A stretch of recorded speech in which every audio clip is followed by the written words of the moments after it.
Hello and welcome to all the Hylians out there. I'm Joe here with my co-host Dan. Hello and greetings. And today we've got another Zelda video for you all. This time we're going to be getting into a bit of a prelude to Ocarina of Time in preparation for essentially a lore slash story walkthrough of Ocarina of Time. I think it's time to start building up towards that. We're probably almost half done Link to the Past, so it only seems fitting to start to get into Ocarina of Time and the lore contained therein. We're not going to touch on the actual story per se immediately. We're not going to be dealing with when Link wakes up from a dream, or a nightmare I should say, or Navy flying through Kokiri village. No, what we're going to touch upon is a much darker subject. War! What's it good for?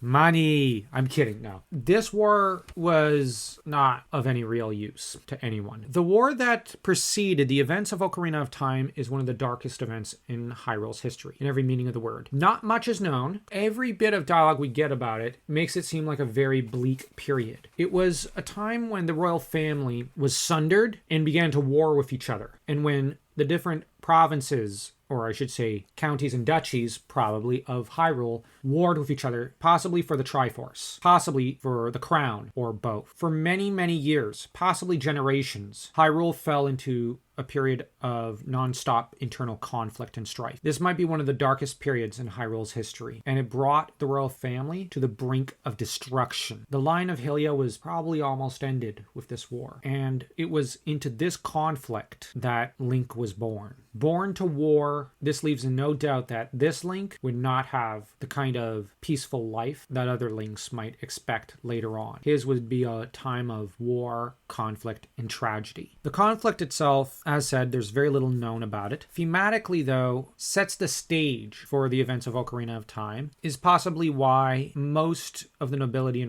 of the different royal lines, such as those of the Goron and the Zora, are a little nervous about internal problems and are keen to quickly basically give the job of dealing with the problem to Link and just crossing their fingers and going, oh please, oh please, oh please, oh please don't let this explode, because they've just gone through generations of nonstop bloodshed. And given that we don't actually know much about the Zora King or Darunia's own parents, I think it's safe to guess that they probably didn't pass away peacefully in their beds. And given that Zelda's father was fairly keen to trust Ganondorf, who fought in this war for conquest, but was ultimately forced to recognize when the tide was turning and to swear his allegiance to Hyrule's king. But given the kind of blind faith the king has in Ganon, it seems likely that Ganon helped clinch a victory for him, possibly the final battle in the war. I know Hylians age differently from humans because they're basically elves, but I'd argue that Ganon is probably the equivalent of 30, almost 40 years old in Hylian term. He's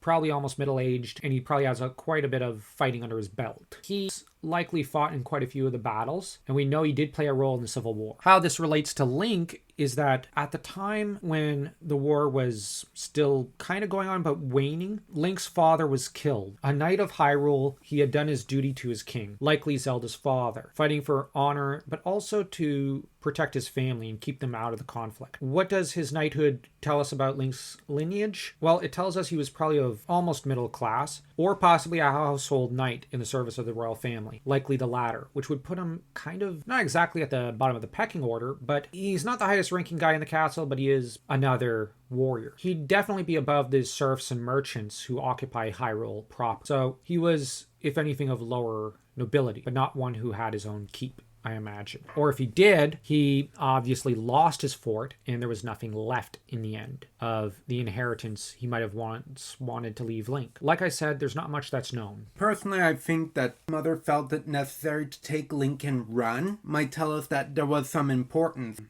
Link's father's role. To an extent, but he's just there to die. I suspect, like I said, he was just a regular knight and probably a faithful and leal subject. I would guess that when she fled, she probably did so to an extent irrationally. But here's the weird thing. Why flee into the Kokiri forest? The thing is, the forest is a place of nightmares and gossip and of dark fairy stories. People fear the forest for the most part because the Kokiri don't really come out, and there's believed to be monsters in the Lost Woods. What this tells us is that there was something behind her that she feared more than what was in there. She was scared of something that was outside the forest. The implication I would read into it is one of two things. Either Link's father was on the losing end of a battle and she ended up taking her son and fleeing, which suggests that maybe had he served directly under the king, Hyrule Castle was probably taken, and the father of Zelda had to flee and then regroup and retake his castle. And she fled in an irrational manner into the forest while probably being pursued. She may have been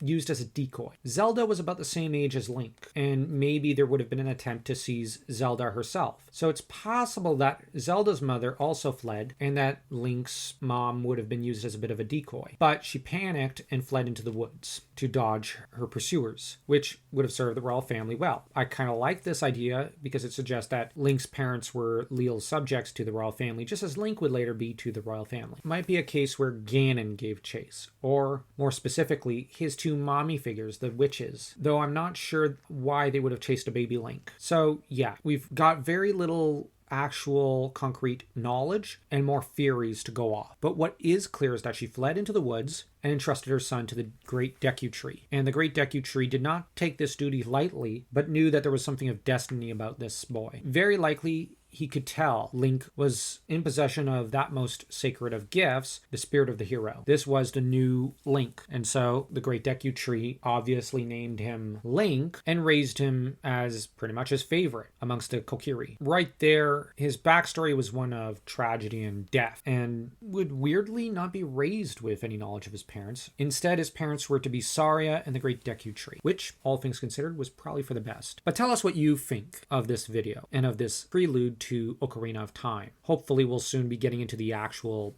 game. Don't forget to smash that like and that subscribe button as though you were Link taking down Ganon for the final time.